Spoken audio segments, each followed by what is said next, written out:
May mga nagtatanong nga kung ano daw ba mas magandang gamitin, kung Google Map ba or Waze. Para sa akin na nakapag-try na magbiyahe galing Cavite to Mindanao ng 2 beses, ang lagi kong ginagamit, Google Map. Kasi wala talaga siyang ligaw. Pakita ko sa inyo kung gano'n lang siya kasimple gamitin. Yung video na to para lang to sa mga hindi sanay gumamit ng Google Map. First step, pinutin mo lang yung Google Maps mo. Tapos, search mo lang dito kung saan ka pupunta. Halimbawa, halimbawa Mindanao. Cagayan de Oro. Cagayan de Oro City. Ayan. Tapos, pinutin mo lang itong direction. Diba? Ayan, direction. Pinutin mo lang yan.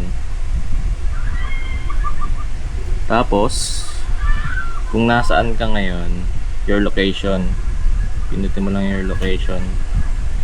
Tapos pag lumabas yung ganito, ba? While using the app, ayan, piliin nyo. Siyempre, turn on nyo yung location nyo. Pag ganyan, ibig sabihin, pinapa-turn on na yung location. At yung pinutin yung direction, ganito yung lalabas.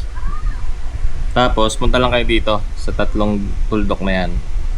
Ayan, sa pinakataas. Tapos, settings. Asan ba dito? Option, itong option, pinutin nyo yan. Tapos avoid tolls. Kung hindi naman 400cc motor mo, di ba? Yan, avoid tolls para hindi kayo madala sa expressway. Tapos X nyo lang to. Tapos sunod, start nyo, pinutin nyo lang yung start. At kung saan na yan gagalaw pag kumandar kayo. Start. Heads off. Ayan, yan ang itsura niyan. Susundan nyo na lang yan. Pagka gusto nyo tingnan yung daanan, ayan, palawakin nyo lang. Tapos, pindutin nyo lang itong recenter para bumalik sa itsura niya nung una. Ayan. Ayan. Walang ligaw dito, boss. Subok na tayo Google Maps.